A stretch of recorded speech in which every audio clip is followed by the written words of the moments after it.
Basically, magkano ba yung pumapasok na pera sa inyo every month, every year?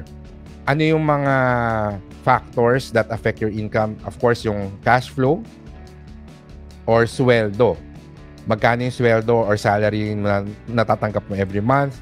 Kung meron kang freelance gig, may mga side hustles ka, magkano lahat yung pumapasok sa'yo on average every month? Kung meron kang business, magkano yung dividends na nakukuha mo sa kanya? Magkano yung revenue or yung profit? Hindi ito yung profit ng business. Ang tinatanong dito is magkano yung pera na pupunta sa'yo, as in para sa'yo talaga. Ito yung, kung may sweldo ka dun sa business, that's part of the cash flow. Ngayon, kung may net income ka na, all of the business expenses are taken care of, so may natira, and that's the money that you distribute as dividend to all the owners of the business, then yun yung number na nilalagay dito. Kung meron kang investments, meron ba siyang average monthly profit? Particularly kung meron kang mga fixed income investments like bonds or sabihin na natin pati mga MP2, ayan, pwede mo siyang isama as income. Yung royalties, kung meron kang libro or may kanta ka or you invented something that you are receiving royalty income from, then kasama rin yan. Paano kung meron kang paupahan? Well, that's part of the cash flow kasi or yung business, no? Kasi it's included, it's considered as a business or it's considered as rental income. So, magkano lahat yung pumapasok sa'yo na pera every month? So, for example, yung royalty, once a year ka lang nakaka-receive, then divide it by 12 so you'll know magkano yung nakukuha mo every month. And then, ibabangga mo yan sa expenses. Basically, yung cost of living expenses mo, magkano yung regular expenses mo pagdating sa pagkain, sa transport, utilities, load, communication, yung mga subscriptions and prescriptions, etc. But also, remember to consider yung mga occasional expenses, yung mga renewals and registration fees, yung renewal ng registration ng kotse, yung amilyar ng properties mo, etc. Special occasions, mga birthday, Christmas, anniversary, magkano usually nagagastos mo sa mga yan, and other miscellaneous irregular expenses. So, yung mga yearly expenses, divide it by 12 so that you can get the monthly cost of that. Tingnan mo kung mas malaki ba yung expenses mo per month versus dun sa cash flow or yung income na nare-receive mo per month. And that's the second number that you compute pagdating sa inyong financial inventory. Is your cash flow positive? That's basically the question that you're answering here. Check if there is a negative gap between your income and expenses, and if so, exactly by how much.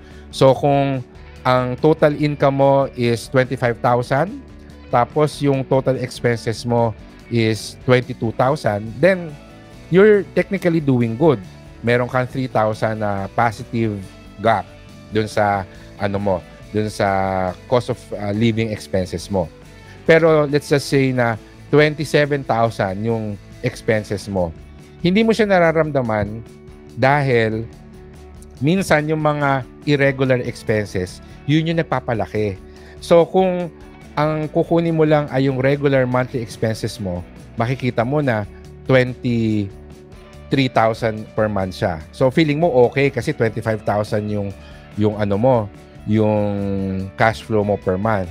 Pero yung mga annual expenses mo, yung mga birthday, Christmas, yung mga amilyar ng lupa, registration ng kotse, kapag pinasok mo lahat yon, dun tumataas yung monthly expenses mo. Yung pala, from January to November, okay ka, negative, mas mababa yung expenses mo per month kaysa sa cash flow mo. Pero pag December, all out ka sa gastos during the holidays na in such a way, inisip mo, ay, tuwing December lang naman ako magastos. Pero, if you total the amount of spending that you have, na-offset niya lahat nung natipid mo from January to November. Diba? So, it's important to be honest. It's important to be honest with your spending and really take a look at the numbers so that you'll know if you are doing well financially or if you are financially secure. So what can you do kapag negative yung cash flow mo? Nako. So una-una, you have to secure the funds you'll need for the next 6 months. Okay? Lalo na kung breadwinner ka, look at your assets. Tingnan mo doon, kaya ko bang mabuhay for the next 6 months given now that I know ano yung regular expenses ko. Kung kulang yung cash mo, tingnan mo ngayon yung mga assets mo, ano yung mga pwede mong i-redeem or i-liquidate sa mga frozen assets mo to fund yung next 6 months ng cost of living mo in case na kailangan. Okay? Nag-gets nyo yun? Kasi syempre parang nagkakaroon ka ng urgency to build your emergency fund. That's the emergency fund, di ba? Yung 6 months. So, kailangan meron tayong sense of urgency in securing yung next 6 months natin dahil we want you to focus on increasing your income or increasing your cash flow or minimizing your expenses.